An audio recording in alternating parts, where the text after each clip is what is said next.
God of creation,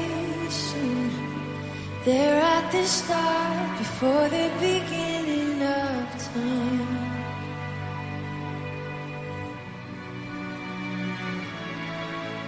With no point of reference, you spoke to the dark and fleshed out the wonder of life. Hi, and welcome back to Full Moon Podcast. This is part 2 of the pre-meal view in 45.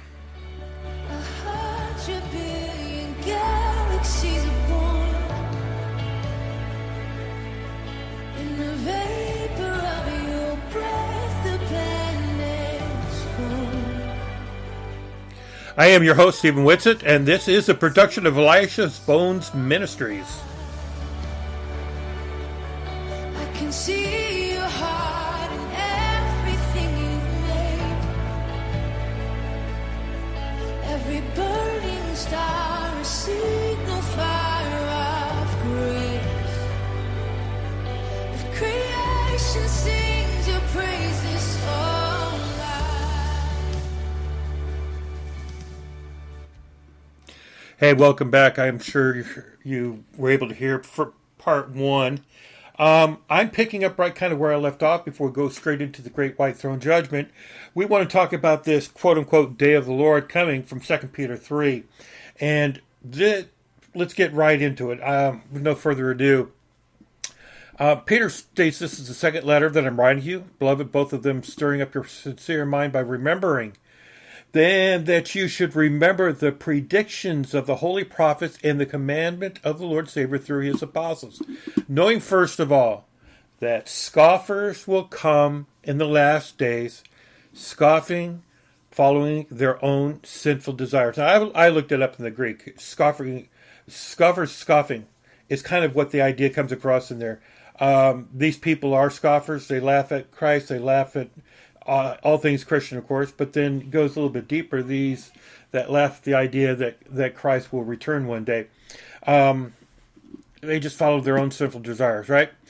They will say, now these are people out there, and this is the kind of arguments that we get even today, right? Not only then, but here today.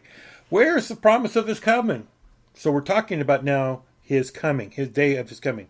For ever since the fathers fell asleep, and they're talking about the patriarchs and those of the Old Testament, all things are continuing as they were from the beginning of creation. So from the beginning, from Adam and Eve up until where Peter's talking, he says things are continuing as they always were. Nothing has changed. It's still the same. Meaning, it's still the same. Christ hasn't come. There's there's nothing changed. Those people are laughing. But here's the problem. They deliberately overlooked the fact that the heavens that existed long ago and the earth was formed out of water in the beginning and through water by the word of God. Now, if you go back into that Genesis 1:1, you'll see that the waters broke up from out of the depth. And then Noah's flood, the ground broke open the water, and that's kind of how it is. We see the Spirit of God moving across the face of the waters, and the earth was mostly water. Pretty much all water, right? And the heavens existed long ago, and the earth was formed out of that water by the word of God. Now, this could mean Jesus, but it could also be by the commands, of course, and this is what we're talking about, by the command of God through Christ, all things were made. And so that by means that the world that then existed was deluged with water and perished. And we're talking about Noah's flood. Now, why is that? Because if we go back to 2 Peter 2, God spares angels, having brought, turning cities to Sodom and Gomorrah into ashes, because their sexual conduct was wicked, and then the Lord knows how to rescue those. He talks about the like animals, creatures of instinct born because suffering, and he mentions about somewhere in there about let me see if I. Okay, yeah, it's in verse 4. For God did not spare angels when they sinned, but cast them into hell, and committed them chains of gloomy darkness, be kept unto the judgment. And if he did not spare the ancient world, but preserved Noah, a herald of righteousness, when 7 others were, he brought through a flood upon the world of the ungodly. Now, that's key. The godly were saved, the ungodly were destroyed, burnt up, flooded out, and drowned. This is a reference then when he's going to 2 Peter 3. What does he say? By the word, the water, deluged with water and perished. So by the same word, and that's meaning command, by the same judgment or pronouncement of judgment against them. The heavens and the earth that now exist, everything that how we live right now, and the world of the ungodly that destroyed then are stored up for fire, being kept until the day of judgment and destruction of the ungodly. So he's repeating what he said too. How were the ungodly destroyed back then? By water. He promised he would never flood the earth again with water, never destroy the earth with water. He never said he wouldn't destroy all of the earth. He said he would never do it by water. And I'm referring to a stupid comment by somebody who believes that God promised never to destroy the earth ever, therefore it can't happen. But here it says, by the same word, the heavens and the earth that now exist are stored for the fire, being kept unto that day of judgment. So don't overlook this one fact, beloved, that with the Lord, 1 day is 1,000 years, and 1,000 years is 1 day. So the Lord's not paying attention to time. That's all it's saying. It doesn't mean that 1 day equals 1,000 years with the Lord, and 1 day with Him is 1,000 years. That's not what it's saying. It's saying God doesn't concern Himself with the time. He's not slow to fulfill His promises. Some count slowness, but is patient towards you, not wishing that any should perish. Well, didn't know all those people perish? Well, He doesn't want people to perish, so He's doing it at the right time. It's going to happen when He's supposed to happen. That all should reach repentance. But the day of the Lord, the day of His coming, will come like a thief. Nobody's going to know when it comes. Remember, that's Revelations. When we looked at Revelation 16:16, He will come like a thief. Again, this is talking about the second coming. And then the heavens will pass away with a roar, and the heavenly bodies. Now, that word stoichion, bad word, heavenly bodies. It's not talking about the stars. The translator had a tough time.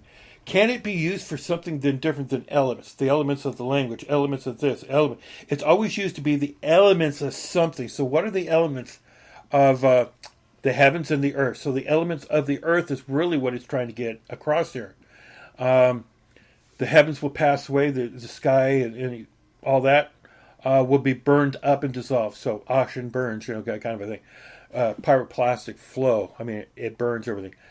And the heavenly bodies will be burned and dissolved, and the earth and the works that are done in it will be exposed. In other words, exposed to the fire, and it will all burn up. All of the earth will basically catch on fire. Now, since all these things are to be dissolved, what sort of people ought you be living in holiness, waiting for and hastening the coming day of God, because of which the heavens will be set on fire and dissolved, and the elements of this world will melt as they burn. But according to His promise, we're waiting for new heavens and a new earth, which in righteousness dwells.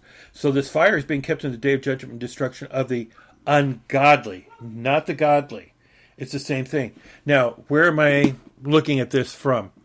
We were talking about Revelations 19 and 20. Let's go back. I'm flipping, of course, on my computer back over there so we have it. What does it say?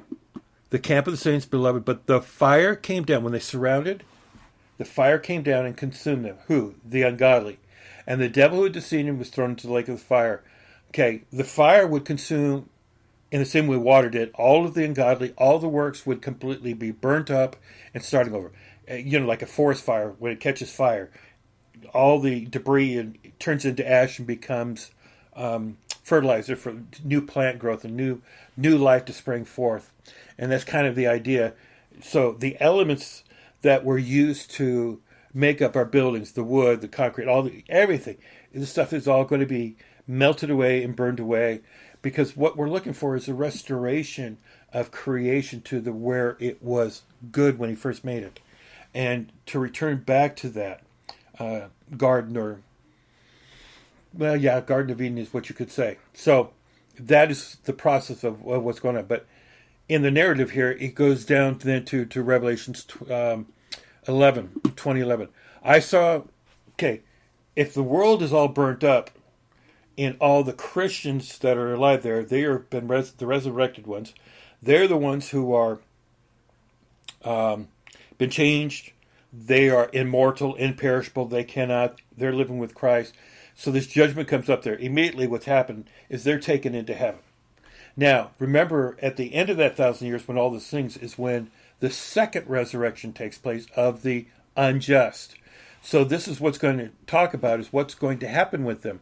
Well, I saw a great white throne, and him was seated on it. From his presence, earth and sky fled away. So we're not concerned with what's going on in heaven and earth. They're being burnt up. No place was found for them, so this is not part of the scenery, right? I saw the dead, great and small. Now, this can't be spiritual dead, can it? It has to be the physical dead, great and small, standing before the throne, and the books were opened. Now, the dead, small and great, this means every person, small and great, beginning to end, all people, everywhere from the whole thing, because the books are being opened up and people are being judged. Well, then this is a judgment of every person. Every person who's ever lived is going to be judged here. What does that imply? Well, if the earth has been burnt up and the ungodly have been run, there's nobody left on earth to be procreating. There's no one else to be born. There's nobody else, husband and wives. All of the ungodly have been destroyed and killed off, just like in Noah's flood. There's nobody left except for the seven. The seven, in this case, are all the Christians. Like I said, they're the ones who are standing before the throne also. Now, the books were open. Now, what book? Well, then another book was open, which is the book of life. So all the books are the listed of whoever lived in their deeds. Now, the other book is the book of life. So anybody who has their name in the book of life is going to be the one who's going to live forever. So the dead, everybody, every person, and because everybody died, everybody's standing in there, the dead were judged by what was written in the books according to what they had done, not will do. Full preterists and some believe that the judgment took place in AD 70. This says it cannot happen. God cannot hold a court with people in absentia. In other words, he can't judge you before you've lived your life. They want to say that you were judged back then so that when we die today, we either go to heaven or we go to hell because we've already been judged. It's simply not true, because every man is to give an account for what he did while he was alive in this body. Plain and simple. They were judged by what they were written, to what they had done, not are going to do or would have done or any other thing. So this judgment is every person standing up. Now, this also implies that, see, like Sodom and Gomorrah and in Jerusalem, the wicked were judged then. They were killed. They were put into Hades. That's where they dwelt. That's where they waited. Hades is still there. It's still filled with people that are waiting for this judgment. Where else are they going to be if they're going to be raised after the millennium? They have to be somewhere. They're not in heaven. They're the unjust. So they await their judgment time. So they're going to be judged according to what they've done. The sea gave up the dead. Well, what's in the sea? The bodies. People who have died at sea. That's simply what it's going to be talking about here. There is no sea of humanity or other some kind of stupid mumbo-jumbo that some people like to assign this. But the sea gave up the dead people, the bodies who were in it. Death and Hades gave up the dead who were in them. So we're talking about Hades where the spirit is, death is where the tomb, and death is always kind of used as a metaphor for dead people. All who were in the tombs will hear his voice and come out. In the tombs, they heard his voice and came out. That is the key phrase that is used many times all the way through scriptures, right? So they were brought before him and they were judged, each one of them, according to what they had done. The death and Hades were thrown into the lake of fire. Now this means then the tomb, death itself, is gotten rid of. Hades, that place of waiting, is no longer there anymore. Why? Because there's nobody else left to be born, lived, and then die. It's all done with. So you no longer need the tombs. You no longer need Hades. It's both of them are destroyed in the lake of fire. So now this is the second death, the lake of fire. And I know there's a teaching that's coming out, about hell and not being tormented or anything else like that. People are arguing against it, but the beast and the false prophet, they will be tormented day and night. So these are two people. False prophet. How do I know that? Go back to 19. What does it say? The beast was captured with it, the false prophet, who in his person had done the signs by which deceived those who received the mark of the beast and the image. These two were thrown alive. So these two people were thrown alive. These two leaders, these two kings, these two false prophet and the beast were thrown alive. So we know we're talking about dead people being thrown into the lake of fire, dead bodies in the Hades. This is the second death, the lake of fire. So people are being thrown into a place of just torment. Now, the torment is not God inflicting torment, but think about the torment of your punishment being sent to a place where there's no hope of ever getting away from there. There's no life in there in the sense of coming from God, and you are eternally separated from God. There's your torment. It's not something he inflicts, but it's a place of no hope. Imagine being in a dark room with nothing around you, no light, no nothing, just you in this dark room and nothing else. And you live there day in and day out, day in and day out. It drives you mad. This is what he's getting across. This is the kind of the punishment that we're dealing with. The lake of fire because it burns. Here's common sense, people. Spirit bodies, spirit people, the spirit itself does not have nerve endings. They don't have bodies, so they don't feel pain. So why would it be painful just to a spirit? It has to be painful because it is a resurrected, unjust person who is being thrown into a lake of fire where they will suffer the torments of this place day and night, forever and ever, without end. That's the point of all of this. It's got to be horrible. And if it's so horrible, why would anybody want to choose to go there? But people still do because they reject God. They love their darkness and deeds more than they love the light. So, if anybody's name not found written in the book of life, he was thrown into the lake of fire. Now, let me add on this argument of infinity. This is very important. The book of life is filled with all the names of all those who will ever be saved. Well, if all those names are in there, then there's got to be a last page with the last name. There can be no names added to it, or you're saying that Christ is not omniscient. He doesn't know. He didn't know from the beginning everybody. And the Bible says is that everybody's name that was going to be of the elect was written in the book of life before the foundation of the world. So he knows everybody who's going to be saved. Last person, last page, there can't be anybody after that person. The first shall be last, the last shall be... There's an end to it. So, that is kind of the argument of infinity. You cannot have people coming into the kingdom year after year after year after year, without time on end, and we're going to talk about that a little bit more. It comes from Ecclesiastes 1:4, and the new heavens and the earth, and we'll get to that in a minute. But anybody's name was not found written in that book of life. He was thrown into the lake of fire because of his deeds were darkness. Now, Revelations 21. Now, here's the idea. 2 Peter 3, 2, 3, or 3, 2, 2 Peter 3. The burning up the earth. I hate numbers. It's my biggest downfall. Kind of a dyslexia with it. But you have the earth burning up and all the godly burning up. There's no... Okay, there's none... They're all gone. Everybody who's ever lived is judged. Either you're righteous and just going into heaven in the great white throne judgment, or you're the unjust and you've been thrown in there. So, what other group of people would be there? Well, it says, I saw a new heaven and new earth. For the first heaven and the first earth passed away, and the sea was no more. And we're not talking about the sea and I've heard some pretty stupid things about what the sea is supposed to be. But just think of it, people. It's talking about the sea, the Dead Sea, the waters. I don't know about the oceans. I don't know what to extent this really means.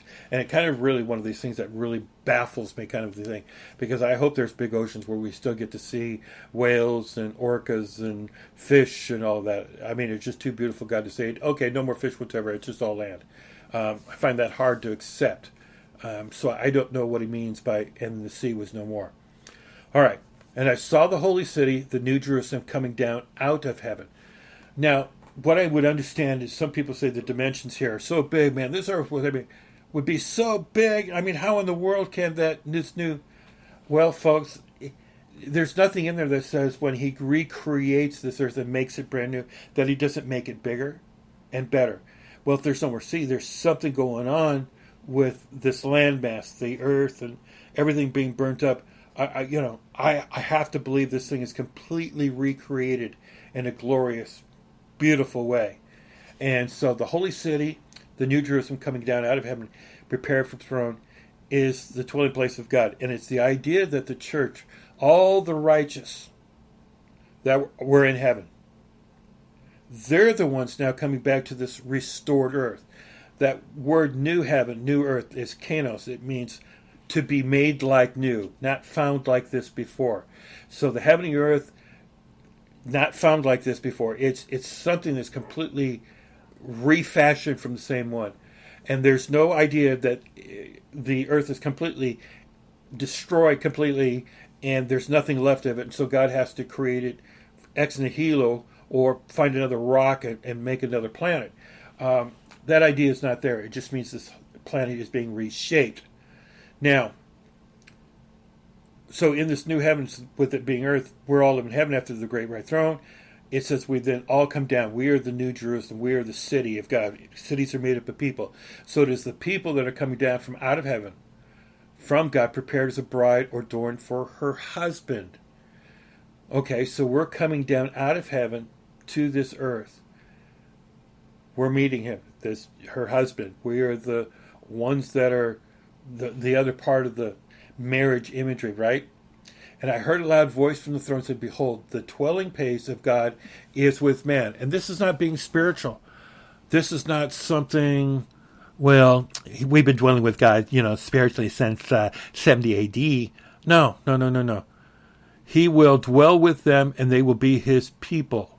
And God himself will be with them as their God. This reflects back to Abraham's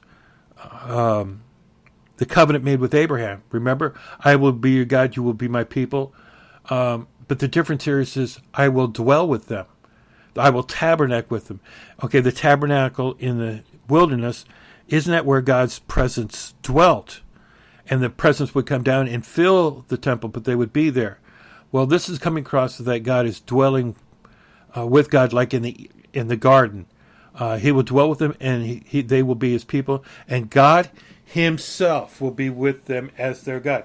See that word, God himself, it's like saying Jesus himself got into the boat, or Jesus himself overturned the tables. It always specifies that it is God himself and not something else. But God himself will be with them as their God. So we're here on this earth, we're dwelling together and working together and enjoying his creation. And it says he will wipe every tear from their eyes. So there's no more pain, suffering, the scars, the brutality of diseases that ravages our bodies, and blindness, deafness. All those things are gone. Every tear. Everything that would cause us to be mourn, cause us to be sad, is gone. Death will be no more because nobody's going to die physically. There is no spiritual death because all that are there are those that are immortal and imperishable, the resurrected saints. And so, no reason to be mourning anymore. Death is gone. That physical death is done away with. There won't be any mourning, crying, nor pain anymore, for the former things have passed away. So former things, and it's referring to physical things. There's no such thing as spiritual mourning or spiritual crying or spiritual pain. I've heard somebody say that. Trust me, I've heard them say that those are all spiritual realities. No, they're not. When I mourn, it's my physical body. When I cry, it's tears that comes out of my eye. Pain is felt in my body. It's not felt in my spirit. For the former things have passed away, it says, and he who seated on the throne said, "Behold, I am making all things new." The curse is gone. There's no more curse. There's no more weeds, thistles. There is no more anything killing each other or any kind of destruction or anything like that going on. There is no more death. It's all done. And interesting thing that goes, write this down, for the words are trustworthy. And he said, it is done. I'm the Alpha and the Omega. So this is the end. When the new heavens have come, this is the end of what started at the beginning. This is now the end, when all of the heavens and the earth are remade and made new. So this is the end. And this is the end, for those who are paying attention. I'll bring it up a little bit with Don and Mike. This is the end that Sam Frost is talking about. This is the end when the new beginning happens, is with the new heaven and earth. There is no more time. There's nothing else that's going on with it. And what do I mean by that? All right. But as for the cowardly, the detestable, all the unjust, they will be in the lake that burns with fire and sulfur, which is the second death. There is nobody else on this earth. The dwelling place, the New Jerusalem, comes down. That is only the Christians. All these other people that are bad will be in the lake of fire that burns with, which is the second death. Nobody else. Now, the New Jerusalem comes down. It's a beautiful city. They measure it, look at it. It's kind of funny in Revelation 13, when they go to measure the temple. He says, go measure the temple. Well, here he says, yeah, he's given a measuring rod to do it, but not there. So we know that's not talking about measuring the temple in Jerusalem. That does not mean it exists. It says measure the people that are in heaven versus those down there. Take an assessment of those that are in heaven and those that are on earth, and what is left to come and join us. So, the city lies in Foursquare. See? I'm Foursquare. That's the only denomination that will make it into heaven. Foursquare. No, I'm kidding. I'm totally kidding on that one. But nothing. I'm kidding. Don't take me seriously. Its length is the same as its width, and its height and all that, and it's just a beautiful place. And that's what it's getting across, is this place is just going to be gorgeous. It's going to be in a way that we could not even imagine. The glorious building. I mean, streets of gold. Wow. Transparent glass. It's just incredible what this place is going to look like. We don't even have transparent glass in the sense of city, like a gold that's transparent. So, then here's the key part, though. In 22, I saw no temple in the city, for its temple is the Lord, the Almighty Lamb. So there's no temple in this New Jerusalem. The city has no need of sun or moon to shine on it, for the glory of God gives it light, and its lamp is the Lamb. Okay, this is the first time he said it. Now remember, when you say something 2 or 3 times, he's stressing the importance of that. But the idea here is that there is no sun or moon. Well, what were the sun and moon created for? Well, Genesis 1, for times and seasons. That's what they were created for. So now if we have no sun, no moon, then there is no season. There is no passing of time. This means that time has come to an end. Heaven, on this new earth, it is daylight. It is one day from beginning to end. There are no successive days. It's just because nobody needs to sleep. We don't have those issues. We don't eat because we have to eat to stay alive. We would eat because we get to enjoy it. All of his creation, we're just going to be able to enjoy it, right? So it has no sun, but by its light will walk the nations, and kings will bring glory into it. So we're talking about all these different nations, right? And he's emphasizing the fact that it's nations, it's people from all walks. You go back to Revelations 16 and back, all these people, I saw people from every nation standing before the Lord. That's kind of the same thing, from all nations. By the light will the nations walk, come in. The gates will never be shut by day, and there will be no night. So it's just all one day there. See, it's the second time they said there will be no night. It'll never go night. It'll never be darkness. And they will bring their glory into the honor of the nations, but nothing unclean will ever enter. Why? Because they are in the lake of fire. Nor anyone who does what is detestable of frost, but those who are written in the Lamb's Book of Life. So why repeat that? Because it emphasizes the fact that you've got safety and security. There's nobody up there seeking to harm another people. You finally, think about it, you get to relax. You don't have to lock your doors. You don't have to worry about anybody ever being evil. It's gone. There is no evil. There's no Satan. There's no evil people, period. They're gone. And that's the glorious part of it. Now we go into 22. Then the angel showed me the river of water of the life, bright as crystal, flowing from the throne of God and the Lamb. Through the middle of the street, alongside the river, the tree of life with 12 kinds for yielding its fruit each month. The leaves of the trees for the healing of the nations, bringing these nations and people back together. No longer there will be anything accursed. Like I said before, the throne of God, Lamb, will be in it. You can't have anything accursed before God's throne and in the Lamb. His servants will worship. They will see his face, face to face, and his name will be on their foreheads, and night will be no more. There it is the third time. And night will be no more. There's no more day and night.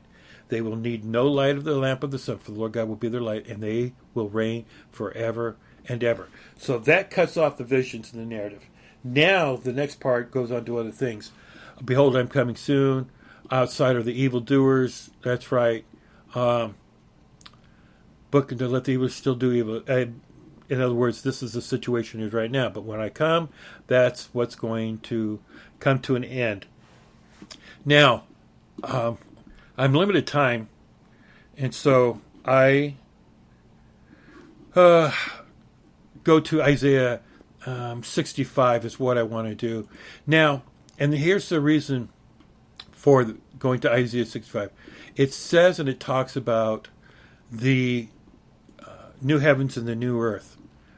And I don't know if I'll go to a part 3 or not, but we'll say it depends. I want to skip on down to 17. Now, it says, I create a new heavens and a new earth. So everybody automatically assumes and takes it into, hey, this is talking about Revelations 20 and 21, a new heavens and a new earth. But remember we talked about the day that Jesus comes, the resurrection, he called that the last day. Well, the millennium happens and all of those things, but on the last day. Well, the last day means that there's something that changes, and what changes is what God does here on this earth. When Christ returns and he's ruling from Jerusalem over the nations with a rod of iron, and the saints are ruling with him, he says, I created new heavens and a new earth. I create everything to be new. I'm here. I'm creating things. So, and the former things, they're not going to remember or come to mind. We're not going to, in other words, you're going to be enjoying so much of what this is that these old things, they don't matter anymore. The former things don't matter. What has happened before doesn't matter. You're here in this new heavens and earth. I showed you in Zechariah 14, the survivors who come against the Lord. That was the beginning. The end of the others, that's the beginning of the millennial reign. Those that were beheaded, they came to life. So you have people who survived of the nations that came against Jerusalem that survived. Both groups are sitting here living on this earth for 1,000 years with King Jesus living and ruling from a restored Israel based on Acts 1, where the disciples asked him, said, Lord, at this time are you going to restore the kingdom of Israel? And the promises from the Old Testament, David, your son, will rule on your throne forever. Yes, it's spiritual, but it is also physical. When he comes back, he'll rule from Jerusalem over the nations. His name will be one all over. Zechariah 14 again. So, with him here, things change. But be glad and rejoice forever, in which I create. For behold, I create Jerusalem to be a joy, and her people to be a gladness. See, this isn't talking about the new Jerusalem. He's creating Jerusalem there during that millennial kingdom to be her people in gladness. I will rejoice in Jerusalem and be glad in my people. No more shall be heard the sound of weeping in the city and the cry of distress. Why? Because Christ is ruling over the resurrected. No more shall there be any infant who lives but a few days, or an old man who does not fill up out his days. It means the people during this time are not going to be not suffer. There's a quality of life that God brings that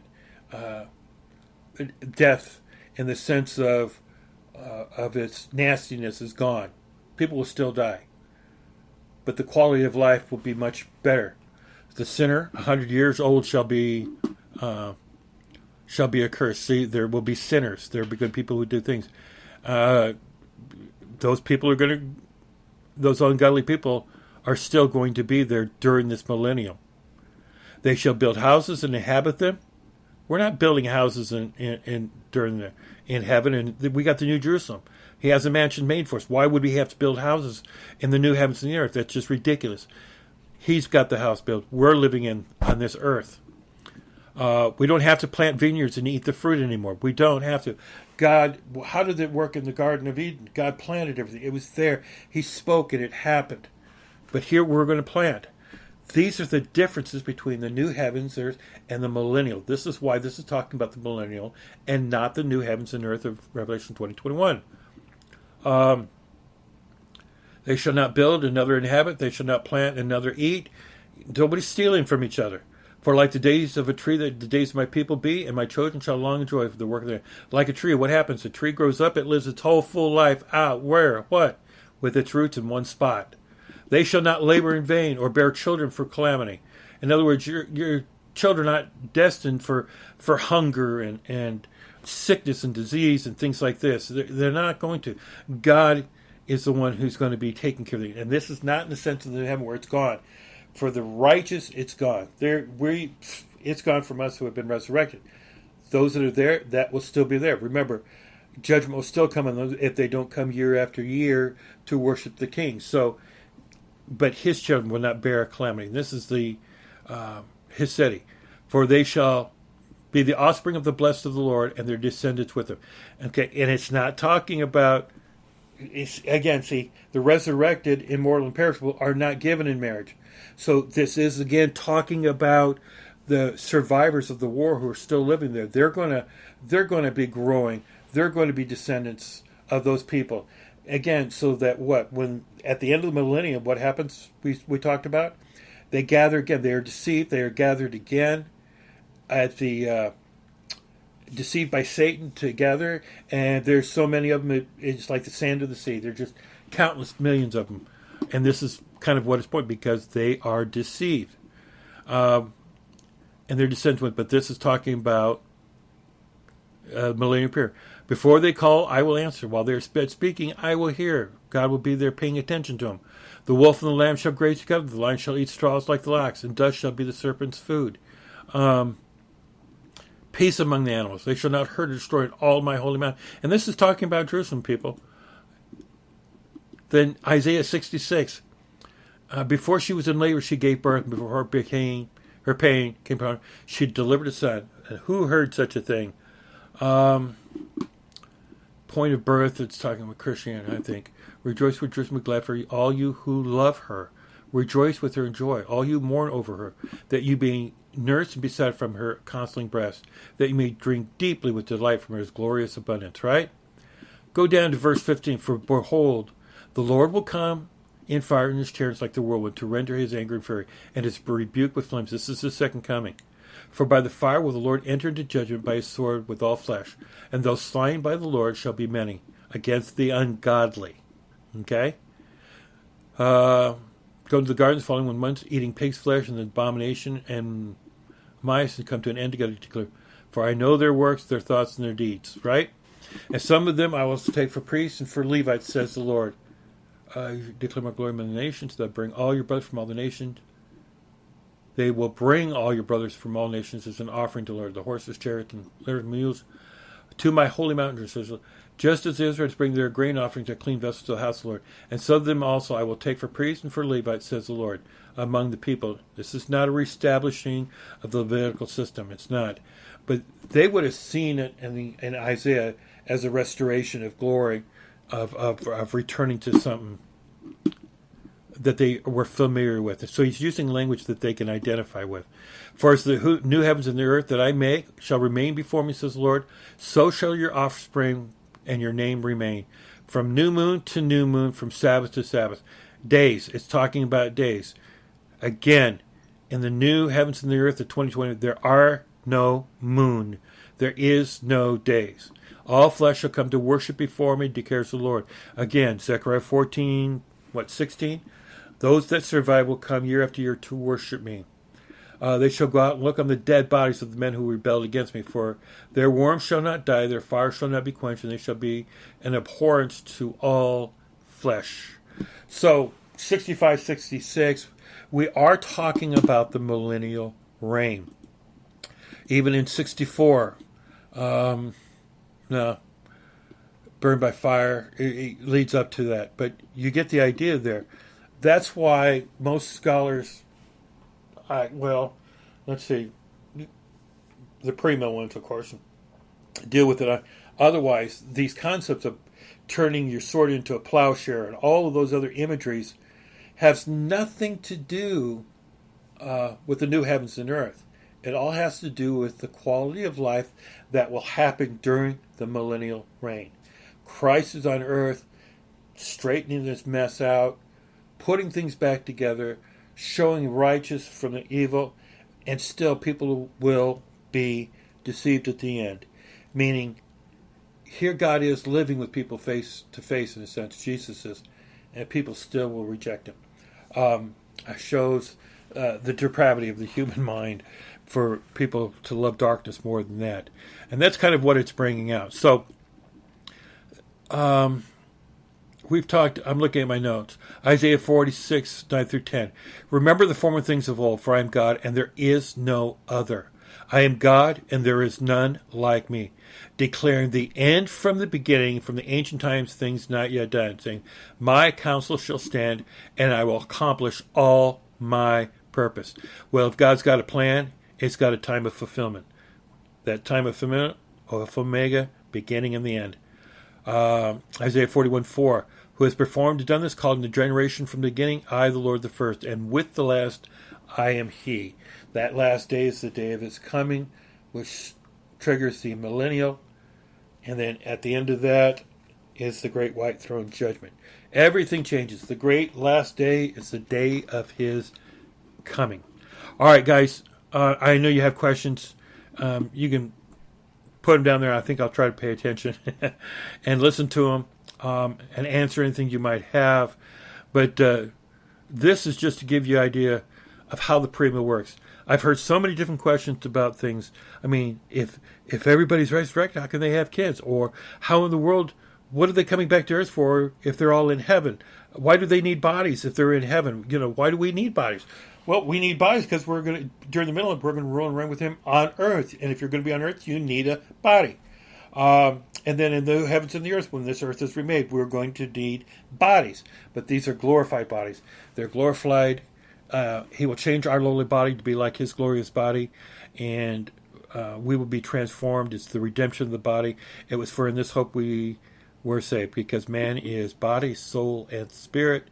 And there are groups of people who deny that, which is a form of Gnosticism, but they'll never admit that. Okay, thanks for listening, guys, and putting up. Who do I go to 3? Because there's one other I wanted to kind of deal with. Nah, I'm not going to. I'm going to just leave this right here. Thank you, guys. I will not do another one. And you have a good night. Appreciate you listening. Thank you for those who follow along.